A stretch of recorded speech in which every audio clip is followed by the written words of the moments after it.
Então eu quero começar com as marcas de uma igreja cheia do Espírito Santo. Se puder colocar para mim aqui, por favor.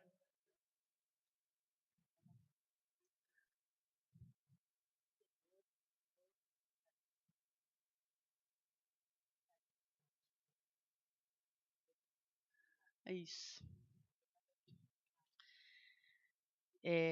E a passagem, por gentileza, para a gente ler. É isso. Eu gostaria que todos lessem comigo. Eles se dedicavam ao ensino dos apóstolos e à comunhão, ao partir do pão e às orações. Todos estavam cheios de temor e muitas maravilhas e sinais eram feitos pelos apóstolos. Os que criam mantinham-se unidos e tinham tudo em comum. Vendendo suas propriedades e bens, distribuíam a cada um conforme a sua necessidade. Todos os dias continuavam a reunir-se no pátio do templo. Partiam o pão em suas casas e juntos participavam das refeições com alegria e sinceridade de coração, louvando a Deus e tendo a simpatia de todo o povo. E o Senhor lhes acrescentava diariamente os que iam sendo salvos. Aqui nesse texto a gente já tem no versículo 42 a primeira marca de uma igreja cheia do Espírito Santo. A primeira marca de uma igreja cheia do Espírito Santo, se puder mostrar para mim aqui no slide, é o zelo pelas Escrituras, é o zelo pela doutrina, pela teologia, pela verdade. Uma igreja cheia do Espírito Santo é uma igreja comprometida com a palavra. Uma igreja cheia do Espírito Santo segue as Escrituras. Ela não inventa, ela não acrescenta, ela não diminui, ela não distorce. E Deus não está numa igreja onde sua palavra é distorcida. O que dizer então quando o é intencionalmente, né? Muitos lugares fazem isso. Deus não age em uma igreja onde sua palavra não é honrada. Ao longo dos séculos existiram muitos desvios, né, das escrituras. E mais recentemente nós temos, de um lado, o que nós chamamos de liberalismo teológico, onde aquelas pessoas colocam a razão acima das escrituras. De um outro lado, a gente tem uma igreja mística, emocional, que coloca aquelas experiências que eles têm acima das escrituras. Mas a gente também tem um outro lado. A gente ainda tem uma igreja que conserva a doutrina, mas perdeu a piedade. Então, ela não vive o que ela professa. Isso também é comum. Uma igreja que quer estar cheia do Espírito Santo é uma igreja que precisa ter sede das Escrituras, que precisa buscar incessantemente a verdade, que estuda a palavra, memoriza versículos, medita, tem a palavra no coração. É uma igreja que vive a palavra. A segunda marca de uma igreja cheia do Espírito Santo, segunda marca, por favor, é uma igreja que persevera na oração. Aquela primeira igreja de Cristo, a igreja primitiva, ela perseverava na oração. Ela se dedicava à oração.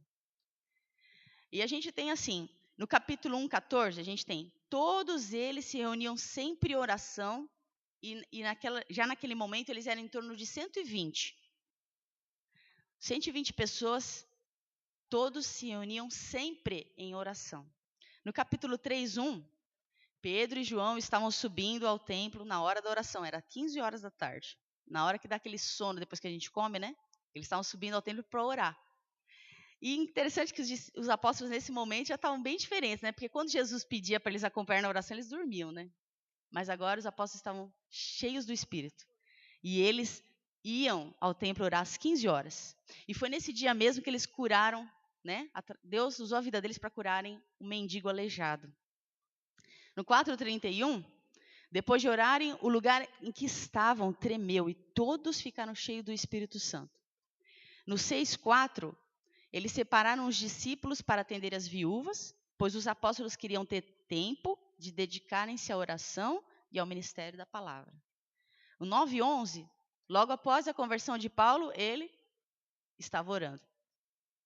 12:5, Pedro estava preso e a igreja orava intensamente por ele. Alguém lembra o que aconteceu? O que aconteceu? Alguém lembra? Pode falar. Isso mesmo. Um anjo apareceu, foi abrindo as portas. E quando Pedro percebeu, ele já estava na rua. Ele achou que era uma visão, mas não, ele estava livre. Impressionante. E a igreja estava orando intensamente. No 13, de 1-3, enquanto estava em oração e jejum, o Espírito Santo disse assim, separem-me Saulo e Barnabé para a obra que os tenho chamado. Em 16:25, era meia-noite, Paulo e Silas presos, eles oravam e cantavam. No 20:36, ajoelhou-se com todos e orou. No 28, de 8-9, Paulo orou e um homem foi curado. Aqui é só a gente deu uma passadinha em Atos só para ver como a igreja tinha a dedicação na oração. Hoje nós temos uma boa teologia sobre oração, mas nós oramos pouco, né? Nós não gostamos de participar de culto de oração. Os cultos de oração estão sempre vazios. E a gente tem muita desculpa para dar, né? Para não vir no culto. A gente até tem justificativa até nobre, né? Mas, na verdade, a gente não se dedica a estarmos em igreja e em oração. Só que não há plenitude do Espírito sem oração. Não existe poder espiritual sem oração. E se quisermos ser uma igreja cheia do Espírito, nós devemos orar. E uma igreja que ora tem temor a Deus. Mateus, você pode? Isso. Uma igreja que ora tem temor a Deus. Havia temor a Deus, conforme o versículo 43, fala que cada alma tinha temor a Deus. E hoje em dia é notável a falta de reverência com as coisas sagradas, né? Fazemos tudo mecanicamente, liturgicamente, automaticamente, e ficamos desatentos à presença de Deus. Deixamos de lado a sublimidade da presença de Deus. Nós perdemos o foco. Esquecemos de que somos escravos do Todo-Poderoso. Esquecemos o quanto nós somos indignos do seu amor, da sua misericórdia, da sua fidelidade. E prestamos-lhes um culto de qualquer jeito. A gente vem correndo, deixou tudo para a última hora. A gente se prepara o mínimo possível. A gente entrega as nossas sobras ao Senhor. As sobras do nosso tempo, as sobras do nosso dinheiro, as sobras do nosso estudo, as sobras do nosso louvor. E como Deus é misericordioso. Porque eu já estaria fulminada já. E como nós não temos noção de quem é o Senhor. Uma igreja que ora e teme a Deus tem também a presença da intervenção extraordinária de Deus. Porque Deus, ele intervém, ele age. No versículo 43, quando fala que todos estavam cheios de temor, e muitas maravilhas e sinais eram feitos pelos apóstolos. E eu não sei se todo batista é como eu, mas a gente tem o hábito de não... milagre, milagre, tá bom. É milagre. A gente não tem aquele fervor, né?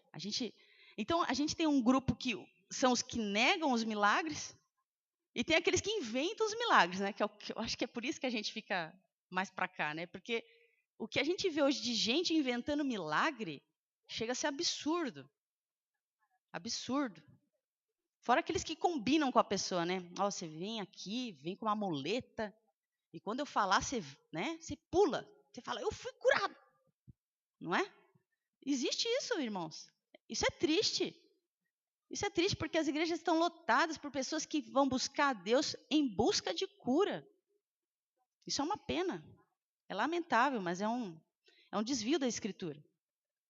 Só que nós, como Igreja de Cristo, nós não podemos perder a perspectiva da intervenção de Deus. E a gente não pode perder a expectativa de que Ele opera milagres. Deus opera milagres, irmãos. É no momento dEle, é com o propósito dEle, mas Ele opera milagres. A nossa salvação já é um milagre.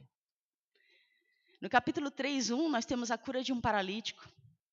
No 4:31, enquanto eles oravam, o lugar em que eles estavam todo tremeu e ficaram cheios do Espírito Santo, e eles anunciavam corajosamente a palavra.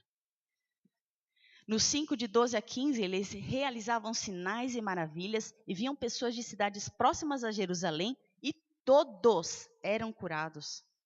No 8:6, Filipe realizava sinais miraculosos. No capítulo 9, nós temos a extraordinária conversão de Saulo. Foi incrível a conversão de Saulo. Foi uma coisa extraordinária, foi um milagre. É lindo a gente imaginar como Deus já tinha separado Saulo. Porque ele foi depois... É uma bênção. As cartas de Paulo. No capítulo 12, um anjo é enviado e retira Pedro da cadeia. Pedro nem estava acreditando, ele achou que era uma visão. No 16, de 25 a 33, também foi um outro episódio lindo. Lembra? Teve um tremor, um terremoto de terra, a cadeia abriu, o carcereiro ficou desesperado, ele falou assim, agora vão me matar, porque os prisioneiros vão sair correndo. Ele temeu pela sua própria vida, mas os apóstolos estavam lá e eles o acalmaram. Ele aceitou Jesus no seu coração, ele e toda a sua casa, porque crê no Senhor Jesus Cristo e será salvo, tu e a tua casa. Ele creu. E aí eles saíram, foram até jantar na casa do carcereiro, voltaram para a cadeia, porque eles não foram embora, eles queriam conservar a vida do carcereiro. E na manhã seguinte eles receberam a ordem de soltura. No 19:11, Deus fazia milagres extraordinários por meio de Paulo. E no capítulo 28, de 8 a 9, eles curaram o pai de um anfitrião e outros doentes daquela ilha foram até Paulo e foram curados. Uma igreja que ora, teme a Deus e experimenta a intervenção extraordinária de Deus tem também comunhão com os irmãos. No versículo 46, todos os dias eles continuavam a reunir-se no pátio do templo, partiam pão em suas casas e juntos participavam das refeições com alegria e sinceridade de coração. Esta igreja buscava a comunhão com os irmãos. Tinham alegria e sinceridade de coração para estarem juntos no templo, nas casas. E a gente tem tanta dificuldade para vir à igreja, né? A gente dá bastante desculpa, tem um monte de justificativa. Às vezes a gente vem só para cumprir um mero ritual. Ah, é domingo, não tem nada para fazer em casa. Não é verdade? Às vezes a gente se acostumou a vir à igreja. A gente perdeu aquele entusiasmo de estar na casa do Senhor, aquela alegria de vir aqui participar. É o dia do Senhor. Alguns anos atrás, eu lembro, as pessoas não trabalhavam de domingo, shopping não abria domingo, né? Era difícil achar até um local aberto no domingo.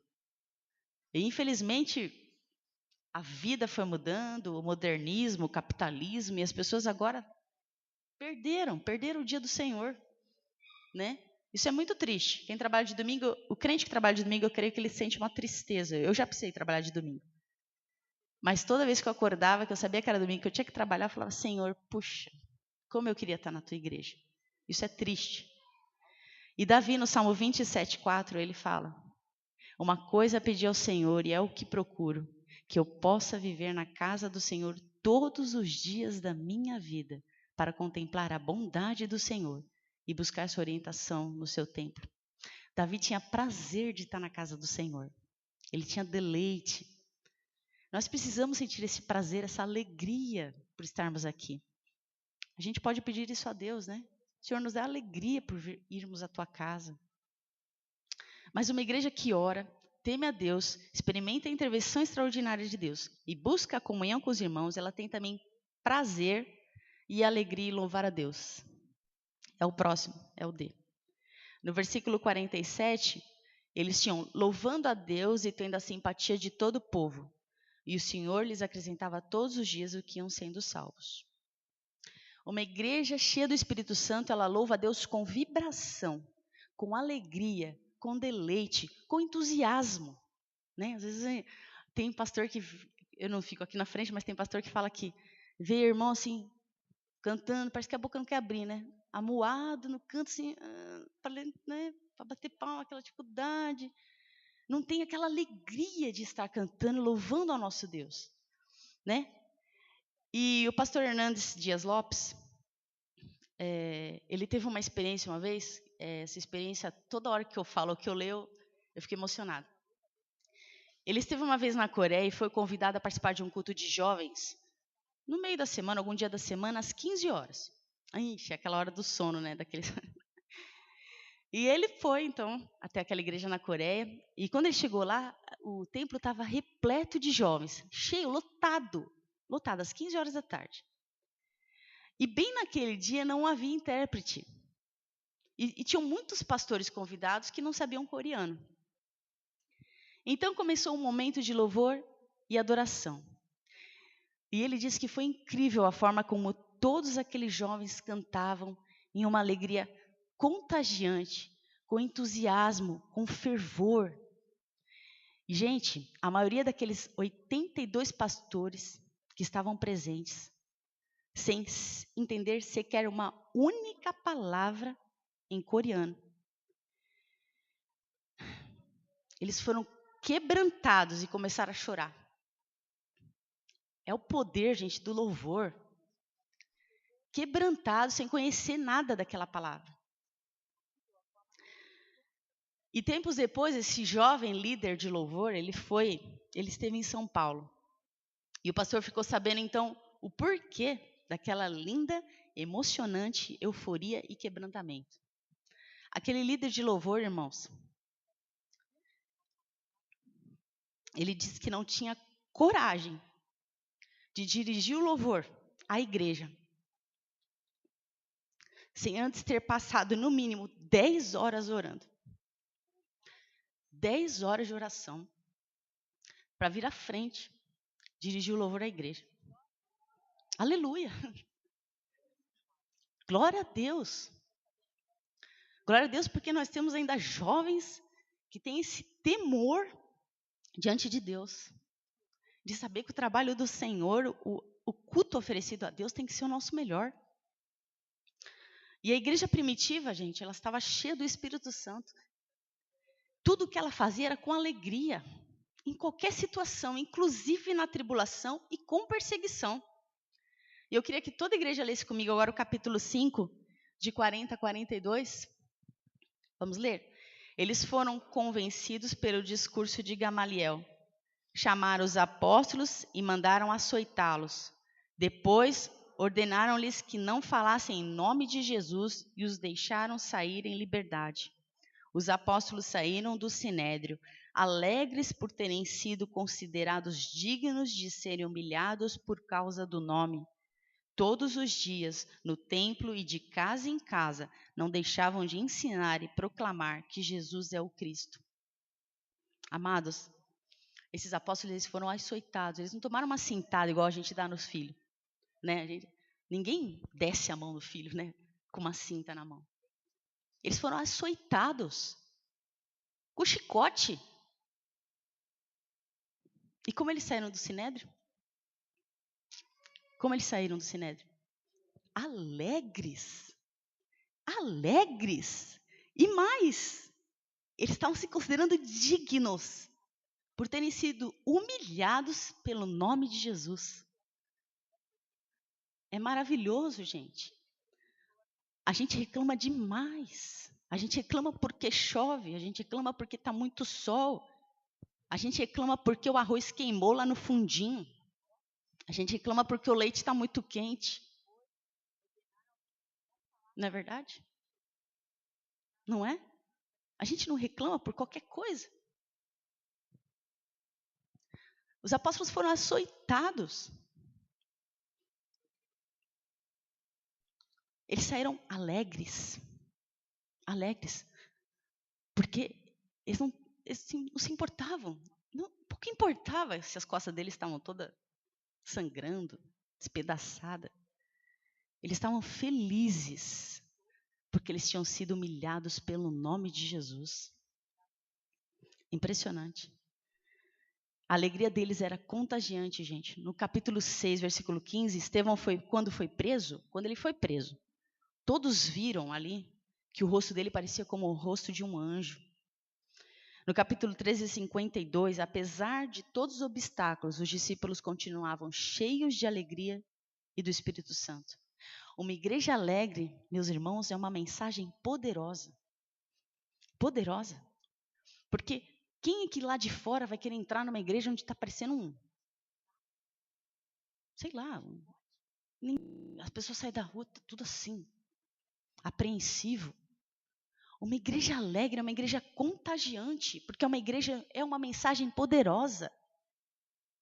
Agora, a terceira marca de uma igreja cheia do Espírito Santo é que ela valoriza a comunhão. Ela valoriza a comunhão. Versículo 42, 44 e 46.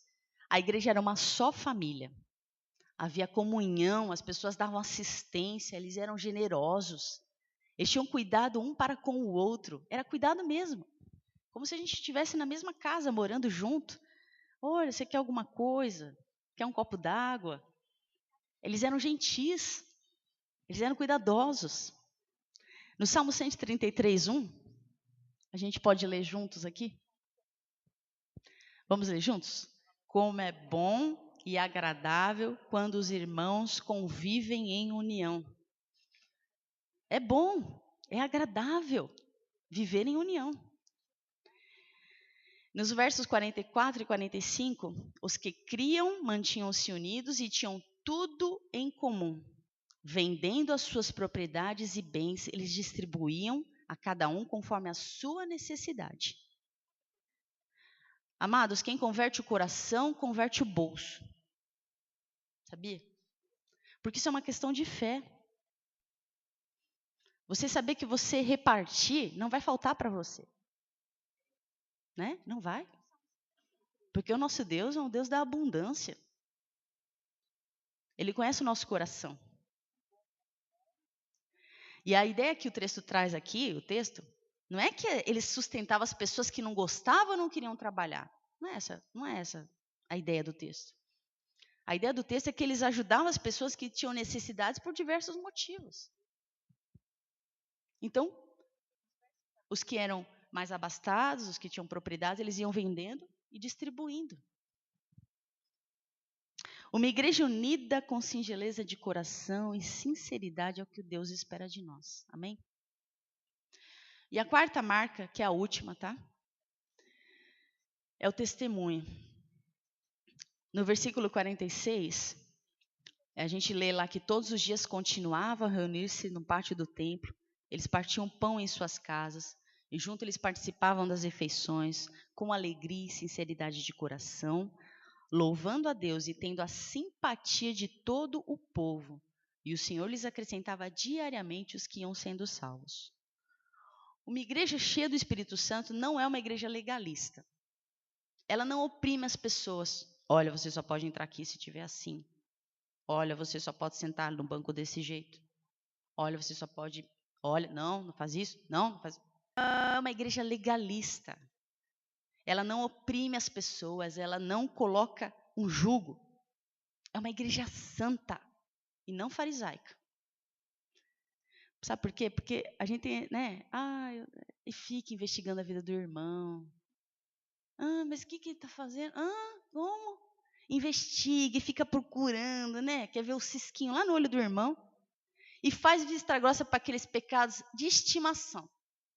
Porque tem muito crente que tem pecado de estimação. É verdade. Está lá na igreja, bonito, faz bonito para a sociedade, mas ele tem pecados dentro do coração que estão lá, guardadinho. Não, esses não atrapalham ninguém, são meus.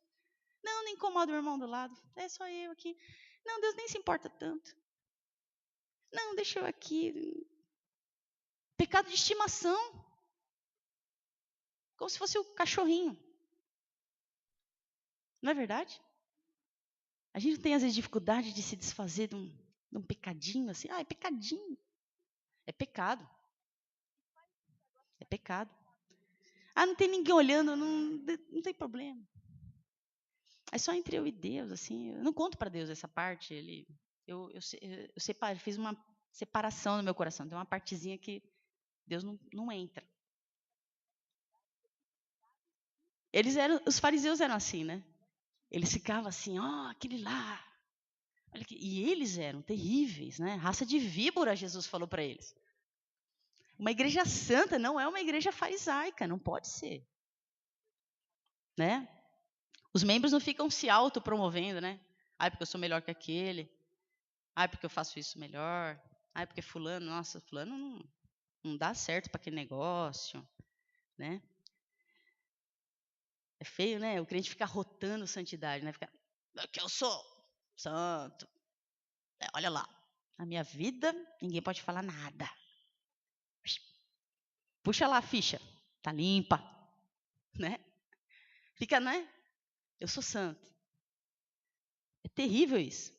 E os membros, eles não ficam se comparando, não tem inveja. Tem gente que tem inveja. Tem gente que tem ciúmes, começa a achar defeito no que o irmão está fazendo lá. Ah, mas não está muito bom, não. Ele está com ciúmes. Ou então o irmão está fazendo tão melhor que ele que ele não tá inconformado. Puxa vida, como é que ele pode fazer melhor que eu? Eu me esforço tanto, já fiz desse jeito. Tá errado, não tá bom, não. Maledicência. É coisa terrível que é a maledicência, não? Gente, que coisa horrível. A fofoca. Às vezes dentro da igreja está cheio de fofoca. Eu já participei de igreja com muita fofoca, é coisa horrorosa. Que horror. Mas numa igreja cheia do Espírito Santo não tem essas coisas. Não pode ter. A igreja primitiva era um forte testemunho ao povo. Ela impactava a vida das pessoas daquela comunidade. Sabe por quê? Porque os membros daquela igreja, eles eram os melhores cidadãos.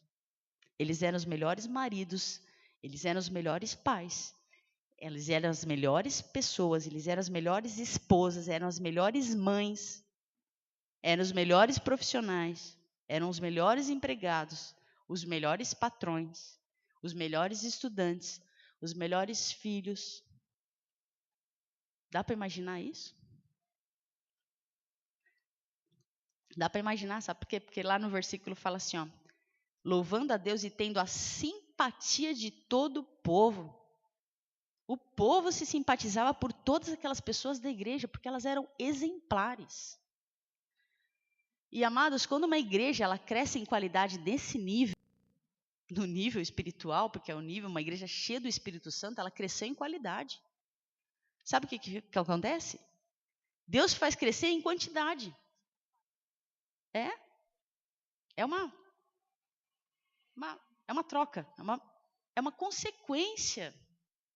Uma igreja cheia do Espírito Santo cresce diariamente. É o que estava escrito aqui. Diariamente o Senhor lhes acrescentava os que iam sendo salvos. Diariamente. Vamos ver algumas estatísticas? Nós temos umas estatísticas aqui. Ó. No próximo, por favor. Olha lá, a igreja, no capítulo 1, versículo 15, eles eram em torno de 120 pessoas. No capítulo 2, 41, já eram 3 mil. Opa, é que o Espírito Santo tinha vindo. No 4:4, eles eram 5 mil. No 5:14, já era uma multidão. Era um número cada vez maior. No 6:7, já tinha se multiplicado, porque a palavra de Deus se espalhava, crescia rapidamente o número de discípulos. No 9:31, ela se expandiu. Ela foi para Judéia, Samária e Galiléia. Ela já estava se expandindo. E no 16:5, ela atingiu o mundo, que foram as viagens de Paulo. Então a igreja estava crescendo, né? Numa proporção bem interessante aqui, né? E a pergunta que eu queria fazer para a nossa igreja, para nós, no próximo, é o último, tá? O que está impedindo o crescimento da igreja? O que impede o crescimento da igreja? Eu sou a igreja. Você é a igreja. Se a igreja não está crescendo, nós estamos impedindo a igreja de crescer. Então a gente tem que fazer algumas perguntas para a gente mesmo. Eu estou cheio do Espírito Santo? Nós estamos perseverando na palavra, na doutrina, na oração? Nós temos o temor de Deus? Nós temos entusiasmo no culto? Alegria no louvor? Nós somos sensíveis às pessoas que estão em crise, com dificuldades, com necessidades. Uma igreja que ama o Senhor precisa ter esse coração. Nós somos uma igreja simpática na nossa forma de viver e praticar o Evangelho. As pessoas ao nosso redor, elas se sentem atraídas. Elas se sentem, a nossa vida atrai as pessoas ao Evangelho. Ou as pessoas passam pela gente e falam, nossa, você é crente, pelo amor do guarda. Deixa eu passar bem longe. Nossa, aquele crente lá, nossa, é muito chato. Nós queremos ser uma igreja cheia do Espírito Santo? Nós queremos? Vamos abaixar nossas cabeças, meus irmãos, vamos orar? Querido Deus, nós estamos diante de Ti, Senhor, com o nosso coração aberto. Nós temos falhado, Senhor.